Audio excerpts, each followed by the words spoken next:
8वा वेतन आयोग, पगारात 35% वाढ, फिटमेंट फॅक्टरचा मोठा गेम.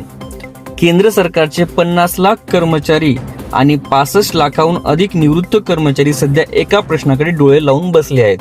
तो म्हणजे 8वा वेतन आयोग नेमका किती फायदा आपल्याला देणार आहे. सरकारी सूत्राकडून अजून अधिकृत घोषणा नाही, पण मीडिया रिपोर्ट्स आणि वेतन तज्ज्ञांचा अंदाज प्रचंड उत्सुकता वाढवत आहे. चला आता आपण आपल्या थेट मुद्द्यावरच येऊया. जर 8वा वेतन आयोग 1 जानेवारी 2026 पासून लागू झाला तर पे लेवल 1 ते 18 मधील कर्मचाऱ्यांच्या पगारामध्ये 20 ते थेट 35% पर्यंत वाढ होण्याची शक्यता वर्तवली जात आहे. पण ही वाढ ठरणार आहे एका महत्वाच्या घटकावर. तो घटक म्हणजे फिटमेंट फॅक्टर. फिटमेंट फॅक्टर म्हणजे नेमकं काय, तर सध्याचा बेसिक पगार गुणिला फिटमेंट फॅक्टर म्हणजे आपला नवीन पगार. 7व्या वेतन आयोगामध्ये हा फॅक्टर होता 2.57. प्रत्यक्षात वाढ मिळाली साधारणपणे 14 ते 16%. आता 8व्या आयोगासाठी अंदाज काय सांगतात, तर फिटमेंट फॅक्टरचे चर्चेतले आकडे सध्याच्याला बघूयात आपण. काही तज्ज्ञ सांगतात की 1.83 जो कमी वाढ दाखवतोय. काही अहवालमध्ये 2.86 ते 3.0 जो मोठी वेतन वाढ दर्शवतोय. तर काही जणांचा बहुतेक अंदाज आहे 2.15 ते 2.57. हा सर्वांसाठी सर्वात वास्तववादी आहे. जर 2.86 किंवा 3.0 लागू झाला तर पगारामध्ये 30 ते 35% वाढ होऊ शकते.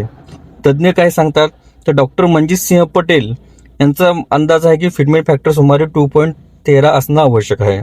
तर शिवगोपाल मिश्रा म्हणतात 2.57 पेक्षा कमी मान्य नाही, त्यामुळं अन्याय होऊ शकतो कर्मचाऱ्यांवर. तर रामचंद्रन कृष्णमूर्ती म्हणतात 1.9 ते 2.5 ही योग्य रेंज आहे.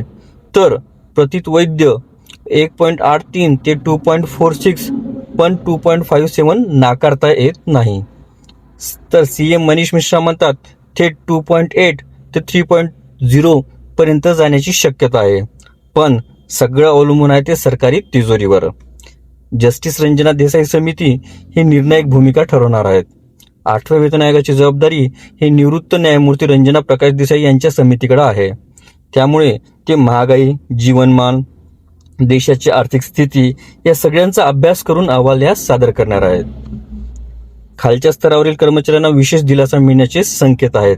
तर 8वा वेतन आयोगाचा संभाव्य टाइमलाईन कसा असणार आहे, तर तो जानेवारी 2025 पासून प्रक्रिया चालू होणार आहे.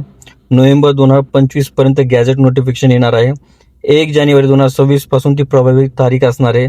तर मे-जून 2027 पर्यंत त्याचा अंतिम अहवाल असणार आहे.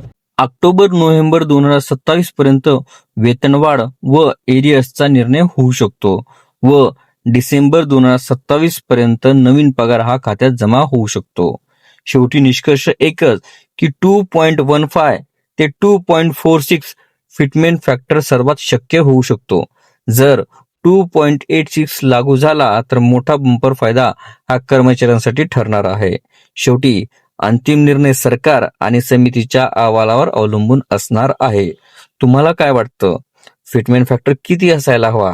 आपलं मत कॉमेंट्समध्ये नक्की सांगा.